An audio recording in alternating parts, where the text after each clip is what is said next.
Assalamu alaikum. Welcome to Shah Group Educational Channel. This is your physics teacher SM Nasir Shah. Okay student, unit 10 general wave properties का हमारा chapter जो है continue है। Unit 10 continue है।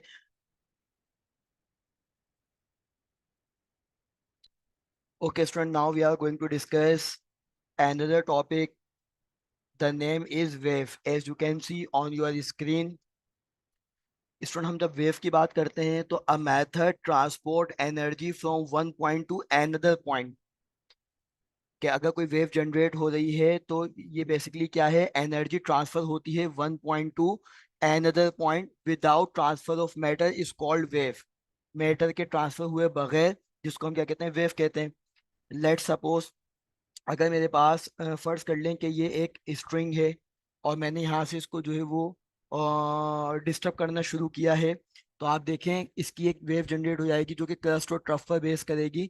तो आप देखें मटेरियल जो है वो ट्रांसफर नहीं हो रहा बल्कि एनर्जी ट्रांसफर हो रही है, जिसकी वजह से हमारे पास क्या जनरेट हो जाएगी, एक वेव जनरेट हो जाएगी। तो whenever we will talk about wave, तो सबसे पहले आपके जहन में ये बात आ जानी चाहिए कि जब भी हम वेव की बात करेंगे स्टूडेंट, तो वेव के अंदर कंडीशन क्या होती है कि एनर्जी ट्रांसफर होती है from one point to another point, और मटेरियल जो है वो ट्रांसफर हुए बगैर एनर्जी ट्रांसफर होती है, जिसको हम क्या कहते हैं, वेव कहते हैं। अब इसकी भी दो कैटेगरी होती है। लास्ट टाइम हमने आपको पढ़ाया था, जिसमें क्या होता है, एक लॉन्गिट्यूडनल वेव होता है और एक ट्रांसवर्स वेव होता है। एक लॉन्गिट्यूडनल वेव होता है और एक ट्रांसवर्स वेव होता है। तो बेसिकली कंडीशन क्या है आपके पास, कि अगर हमारे पास, अगर हम बात करें, कि मैं थोड़ा सा और इसको एक्सप्लेन कर दूं आपको डिटेल के अंदर, कि जहाँ पर मटेरियल मीडियम है वहाँ पर हमारा जो बेसिकली वो ट्रांसफर वेव है स्टूडेंट। आप देख सकते हैं कंडीशन क्या है हमारे पास, कि वहाँ पर क्रस्ट और ट्रफ बनेगा। और अगर हम साउंड वेव की बात करते हैं तो वहाँ कंप्रेशन और रेसेक्शन होता है, जिसको हम लॉन्गिट्यूडनल वेव भी कहते हैं। तो जब भी हम वेव की बात करेंगे तो आपका वेव की डेफिनेशन एक ही होनी चाहिए, कि a method transport energy from one point to another point without transfer of matter is called wave. कि ऐसा मेथड जहां पर हम एनर्जी ट्रांसफर कर रहे हैं एक पॉइंट से दूसरे पॉइंट पर और वहां पे मैटर ट्रांसफर नहीं हो रहा, तो वो क्या कहलाएगी स्टूडेंट, वेव कहलाएगी। फॉर्मेशन ऑफ वेव की अगर हम बात करेंगे स्टूडेंट्स, वेव किस तरह फॉर्म होती है। सो आप देखें, disturbance of medium, disturbance of medium cause of formation. कि जहां पर मीडियम डिस्टर्ब होगा वहां जो है वो cause, wave formation of wave का कॉज बनेगा। यानी कि वेव किस तरह क्रिएट हो रही है, वेव का सबब क्या बन रहा है इस पॉइंट, कि जहां पर हम मीडियम को डिस्टर्ब कर रहे हैं। लेट से एक कंटेनर मौजूद है, इसके अंदर पानी मौजूद है, तो पानी क्या है, खुद एक मीडियम है और स्टेट ऑफ मैटर है जो कि लिक्विड की फॉर्म में है। आपने क्या किया, यहाँ पर इसको, इसके ऊपर फोर्स अप्लाई कर दी, इसको डिस्टर्ब कर दिया, तो आपने बेसिकली वाटर मीडियम को डिस्टर्ब किया है। जब वाटर मीडियम को डिस्टर्ब किया है तो वाटर मीडियम के जो मॉलिक्यूल हैं वो to and fro motion perform करना शुरू करेंगे। जब to and fro motion perform करना शुरू करेंगे स्टूडेंट, तो यहाँ पर क्या जनरेट हो जाएगी, वेव जनरेट हो जाएगी। तो हम ये भी कह सकते हैं कि जहां पर disturbance of a medium, medium की डिस्टर्बेंस की वजह से फॉर्मेशन ऑफ वेव होगी। Like we can produce wave by using a रोप।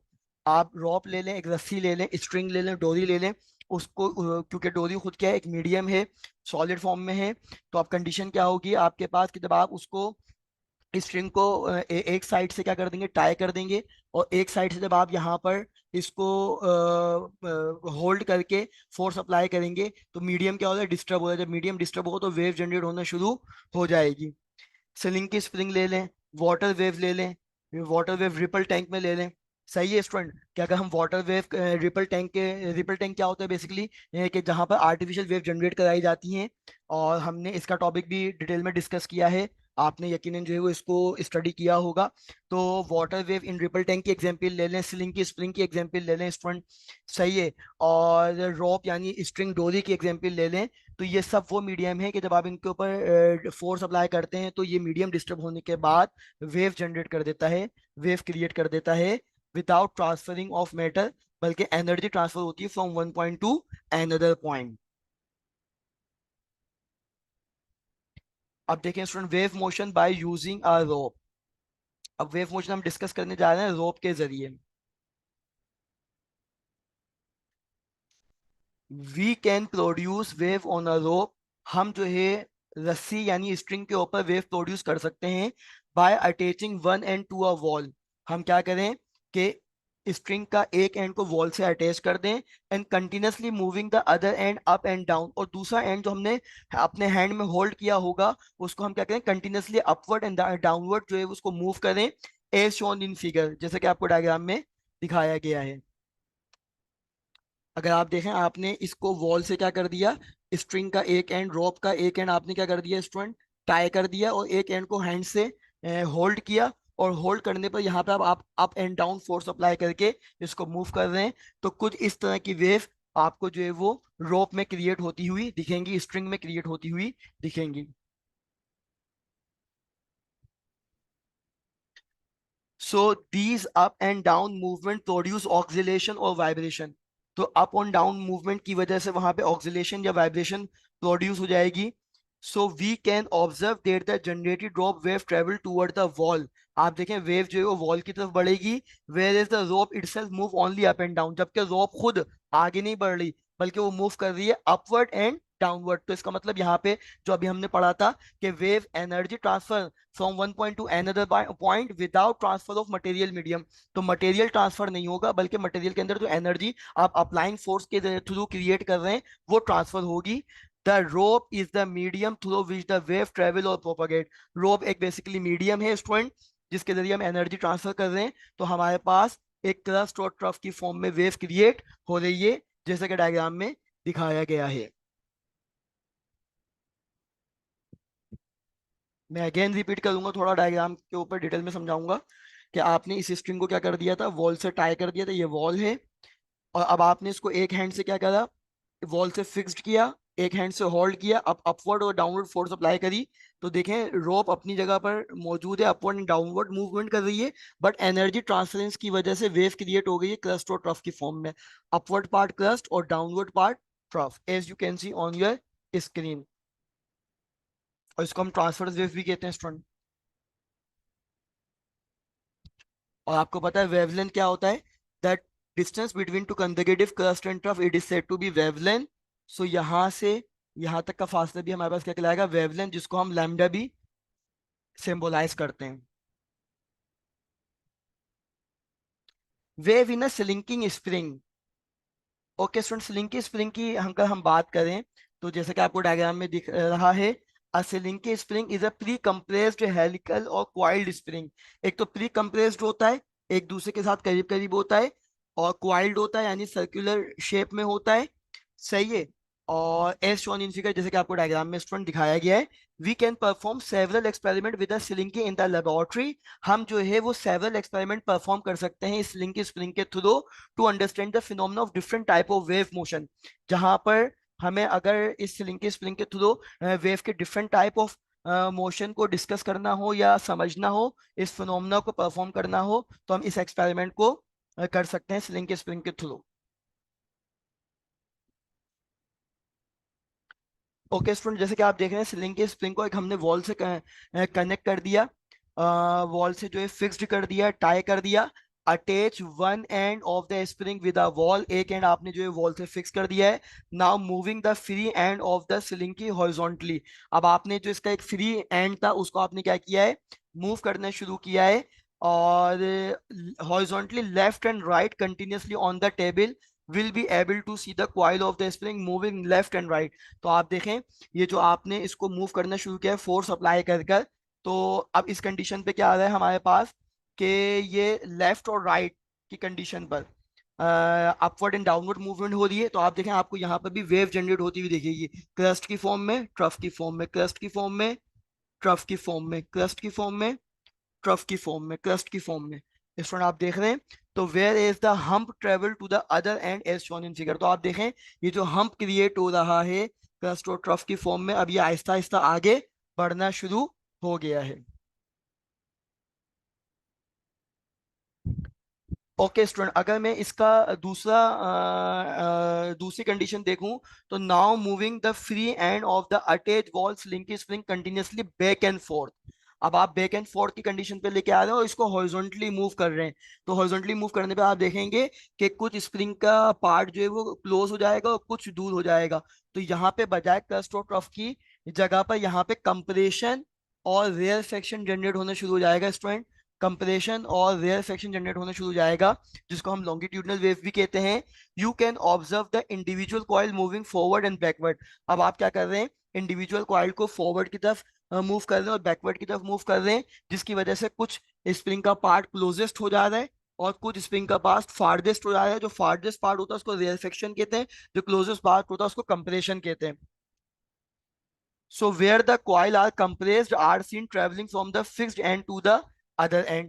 तो कॉइल जहां पर फिक्स्ड हुई हुई है वहां से आपको पूरा कंप्रेस्ड पार्ट दिखेगा, और उसके कहीं सेंट्रल पार्ट पर जो है वो आपको थोड़ा थोड़ा वो अनकंप्रेस्ड पार्ट दिखेगा। जो अनकंप्रेस्ड पार्ट है उसको हम रेयरफेक्शन कहते हैं स्टूडेंट, और जो कंप्रेस्ड पार्ट है उसको हम कंप्रेशन कहते हैं। तो आप देख रहे हैं स्लिंग के स्प्रिंग से हम दोनों वेव क्रिएट कर सकते हैं, ट्रांसवर्स वेव भी क्रिएट कर सकते हैं और लॉन्गिट्यूडनल वो वेव भी क्रिएट कर सकते हैं।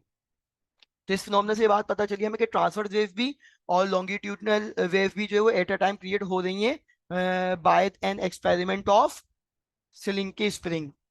So in both of the above experiment, the cylinder spring is said to be the medium through which the wave travel or propagate. तो हमें इन दोनों एक्सपेरिमेंट से पता चला है स्टूडेंट कि यहाँ पर मीडियम के ट्रांसफरेंस के बगैर, विदाउट ट्रांसफर ऑफ मीडियम, यहाँ पर एनर्जी ट्रांसफर हो रही है और वेव ट्रेवल कर रही है, प्रोपगेट कर रही है। वेव ट्रेवल का मतलब है वेव का आगे बढ़ना, और वेव क्योंकि ट्रांसफरेंस ऑफ एनर्जी है तो हम एनर्जी के आगे बढ़ने को प्रोपगेट का वर्ड भी इस्तेमाल करते हैं। ओके स्टूडेंट, इसी से कंसर्न हम एक न्यूमेरिकल डिस्कस करने जा रहे हैं। Now we are going to discuss numerical. Suppose a student is generating wave in a sling. के फर्स्ट कर लिया हमने, एक स्टूडेंट है जिसने जो है वो वेव क्रिएट की है स्लिंग की स्प्रिंग के through. The student hand make one complete forth and back oscillation 0.40 second. तो स्टूडेंट यहाँ पे हमें बेसिकली ऑक्सीलेशन का टाइम दे दिया है, टाइम फॉर वन ऑक्सीलेशन दे दिया है 0.40 second. The wavelength in the sling is 0.60 metre. तो वेवलेंथ कितना है, 0.60 मीटर है। तो determine the period, frequency and wave. अगर आप बुक का क्वेश्चन देखें तो इन्होंने टाइम ऑलरेडी गिवन दिया हुआ था स्टूडेंट, लेकिन इन्होंने अगेन टाइम पूछ लिया है। तो हमें जो हमने डेटा में टाइम गिवन लिखा है हमें उसी को ही सॉल्यूशन के अंदर जस्ट कॉपी करना है, इसको सॉल्व नहीं करना है, क्योंकि कोई बुक का जो क्वेश्चन है उसके अंदर टाइम पीरियड गिवन भी है और उन्होंने अगेन पूछ भी लिया है। तो इसलिए हमारे पास रिक्वायर्ड में time is equal to question mark, frequency is equal to question mark, wave speed it means velocity is equal to question mark. So we have the formula to concern this numerical। Frequency मालूम करने के लिए हमारे पास क्या चाहिए student, 1/t, क्योंकि time हमारे पास given था 0.40 सेकेंड। तो फ्रीक्वेंसी का फॉर्मूला 1/t आ गया। One as it is copy होगा, टी की वैल्यू पुट करेंगे 0.4 जो कि हमारे क्वेश्चन में गिवन है, डेटा में गिवन है। वन को 0.4 से डिवाइड करेंगे स्टूडेंट तो फ्रीक्वेंसी आ जाएगी 2.5। और स्टूडेंट फ्रीक्वेंसी की एसआई यूनिट क्या होती है, हर्ट्ज होती है। स्पीड मालूम करने के लिए, वेव स्पीड मालूम करने के लिए स्टूडेंट हम वी का फॉर्मूला अप्लाई करेंगे, V is equal to F lambda. Lambda की वैल्यू हमारे पास आ गई 0.6 जो कि क्वेश्चन में गिवन है। अगर मैं आपको दिखाऊं वेवलेंथ हमारे पास गिवन है 0.60। तो स्टूडेंट और फ्रीक्वेंसी की हमने अभी वैल्यू कैलकुलेट कर ली 2.5। 0.6 को 2.5 से मल्टीप्लाई कराएंगे, final answer will be 1.5 metre per second. Okay student, एक और न्यूमेरिकल आप देखें। If 80 compressions pass through a point in a spring 20 second. Number of compressions दे दिए 80, टाइम दे दिया स्टूडेंट 20 सेकेंड।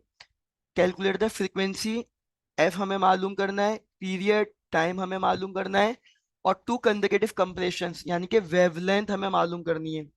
अगर ये कंप्रेशन का पार्ट है, ये रेयरफेक्शन है, और कह रहे हैं कंप्रेशन, तो यहाँ से यहाँ तक का जो फासला है वो लैम्डा है, जिसको हमें फाइंड आउट करना है स्टूडेंट। सो सेंटीमीटर गिवन है, आपको पता है सेंटीमीटर छोटी यूनिट है, ऐसा यूनिट क्या होती है वेवलेंथ की, मीटर होती है। So it will have to convert into metre divided by 100 because of 1 metre is equal to 100 centimetre. So आपने 8 को 100 से डिवाइड किया, 0.08 मीटर आ गया स्टूडेंट, 0.08 मीटर आ गया, कन्वर्जन हो गई। उसके बाद हम सोल्यूशन की तरफ जा रहे हैं। फ्रीक्वेंसी का फॉर्मूला क्या होगा, एक फॉर्मूला होता है 1/t, और अगर फॉर्मूला अब हमें देखना पड़ेगा, it depend on given condition के what we have the material, what we have the given data of the given question. So frequency का फॉर्मूला ये भी होता है number of compression divided by time, एक और होता है number of wave divided by time. So it depend on given condition के what we have the situation on the given numerical. So उसके अकॉर्डिंग हम जो है वो कंडीशन यूज कर लेंगे। Right now frequency is equal to number of compression divided by time interval. So number of competition 80 time 20, दोनों को calculator से डिवाइड किया, सिंपल कैलकुलेटर से, answer will be 400 hertz. Zero से जीरो कैंसिल हो गया, टू अंदर टू, टू फोर जा एट, बाय हैंड भी कर सकते हैं। और टी का फॉर्मूला क्या होता है, 1/f। तो आपने टाइम पीरियड कैलकुलेट कर लिया, एफ की जगह वैल्यू पुट करी, 0.25 सेकेंड आ गया। वी का फॉर्मूला क्या होता है, एफ लैम्डा, तो वी की वैल्यू आपने, अब देखा आपने वेवलेंथ की वैल्यू स्टूडेंट पुट करिए, एफ की वैल्यू पुट करिए, दोनों को मल्टीप्लाई करा दिया है, तो आंसर कितना आ गया है, 0.32 metre per second. Thank you for watching. Shah group educational channel को लाइक करें, सब्सक्राइब करें। अल्लाह हाफिज।